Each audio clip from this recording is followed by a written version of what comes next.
Hi, and welcome to my home. In fact, I welcome you right here to my dining room table. And I want to encourage you to grab a cup of coffee and sit down, and let's have talks about things that matter in the second half of life.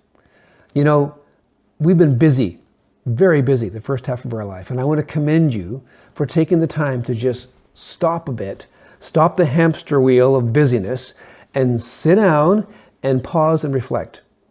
Because we do need to reflect. When you're busy, you need time to stop and think.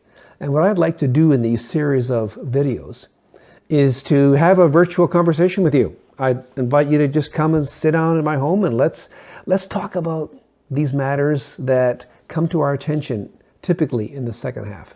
I've been running the Crest Leadership Program for 17 years actually, and have had a lot of conversations with people about their life. And one of the things that happens in the second half is that you stop and you think about how you got here. You are where you are because of a series of decisions, a series of choices that have brought you exactly to where you are. And these choices matter. They all link one to the other. And part of getting wisdom in the second half is understanding how you got here. And what can you do differently, perhaps, to make things go a different direction? Because all of us want to have significance in the second half. We want our life to matter. We want our life to have been worthwhile. And it will not happen automatically.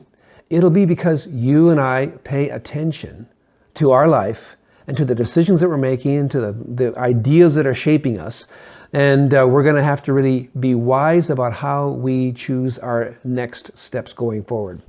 Because what got you to this place will not take you to where you want to go. And so I invite you in a series of talks like this to just have these conversations. So the question to ask yourself is, are you glad to be where you are in your journey? Perhaps you are, and you're just looking forward to an even better second half. Maybe you're at a spot where you wish things were a little bit differently. So, well, then let's talk about that too. Because when you are at midlife or in the second half, you are at the most, potentially, the best years of your life.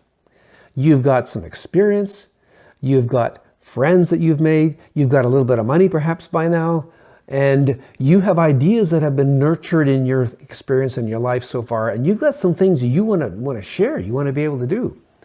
So if you're going to make that happen, it's going to be because you pay attention. Because the research says that most people will not do this.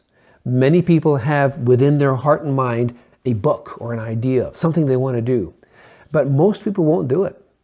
But I'd like to help you to think about these things in this series of conversations here at the table. So I invite you each week to come and grab your cup of coffee, and for a few minutes, let's have this conversation time.